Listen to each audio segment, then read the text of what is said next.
Hello and happy Monday. Thank you so much for joining me today. My name is Angela Gennari and this is Motivation Monday. So I wanted to talk to everyone today about how to make your comeback bigger than your setback. We are in unprecedented times right now in our lives with this COVID coronavirus quarantine, and it's really taking a lot out of us, but it's also really giving us a chance to hit the pause button and to really reevaluate where we are in life.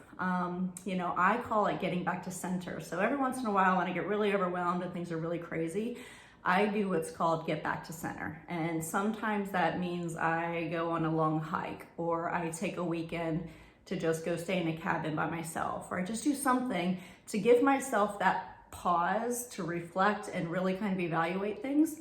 And I feel like that's what's happening right now with the entire world. So, let's look at this as a blessing and not a curse. And even though it is pretty detrimental for many of us, I myself own an event company. So when the government tells you that you can't get together with people in groups of more than 10, it kind of kills my business. But at the same time, there are a lot of things that I could be doing with my time that are pushing us forward and are making us a better, stronger company.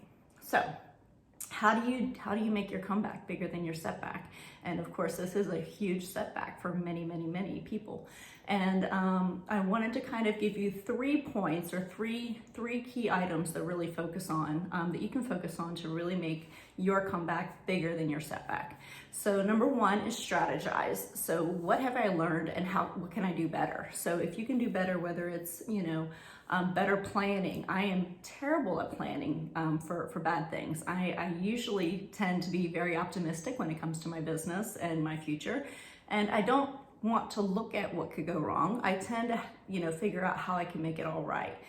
Thankfully, I have great advisors around me who have made me plan for things like this. So we're actually in a good position to deal with this setback. The company is strong, we're going to continue on, that's not a big deal. But what is a big deal is all of our employees who are having to go through these next few months of furlough, trying to figure out how to make ends meet. So, we're doing the best we can on our side to cushion that fall a little bit. But at the same time, I want to make sure more than anything, they have a strong company to come back to. So, I'm using this time to really strategize and figure out what have we done wrong? What have we done right? How can we do better? How can we set ourselves up for success in the future? I want to make stronger training programs. I want to make sure that we have more diverse clientele so that we can always have something to fall back on. So all of these things are part of the strategy process, and I think strategizing when you're in a position to really hit the reset button is key to making sure that you can come back stronger. Number 2 is organize. So what will it take to get there? So, put your plan in place, your 3-month, 6-month, 5-year, put your plans in place and make sure that you're organizing those thoughts and even to the point where you're organizing the physical area around you. That can make a huge difference just in your overall well-being. For me, I'm organizing my office right now because it helps to think that, I know where all the pieces are, because when you get super, super busy and you're running at 100 miles an hour, it's hard to sit there and be very organized and keep everything in place. So I'm using this downtime to say, this is a great time for me to organize, get back to center, and to make sure that I'm setting myself up, step by step for the next phase, which will be bigger and better. So, and then number 3 is prioritize. What matters? What exactly is it that is your driving force? What is it that makes you get up in the morning and work so hard? And it's a good time to do it right now, but you have to turn off all the noise. And that means the news.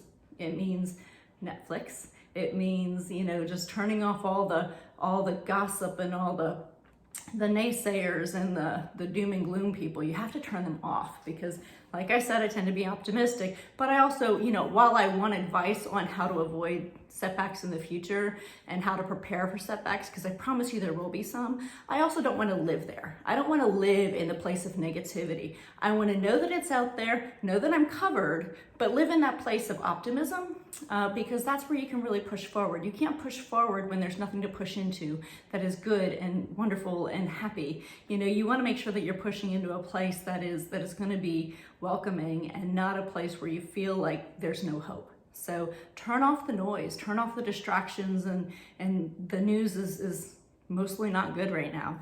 Netflix, while it can be very entertaining, and we've all had our share of learning how to raise tiger cubs and get a couple good series in, I think that ultimately sitting there and binge watching Netflix every day isn't going to put you in the position that you want to be in when you want to recover strong. So, take some time to have downtime, but also take some time to read and to write and to understand and to have quiet around you so that you can really reflect. And I think that that's going to be a way that you can truly get back to center and reflect on what is really, really important to you. People are spending time with their families that they haven't spent with, quality time in a really long time.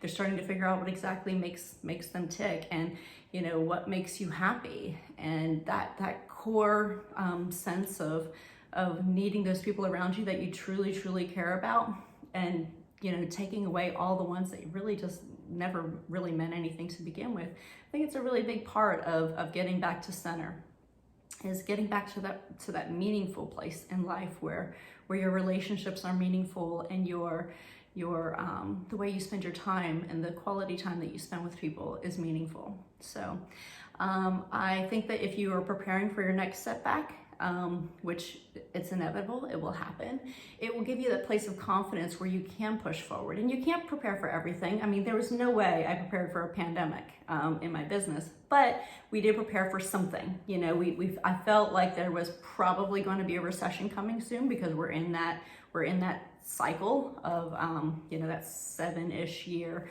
cycle. So I kind of felt like a recession was coming soon, and so thankfully we have been preparing for a setback like that. But at the same time, you want to make sure that you're covered.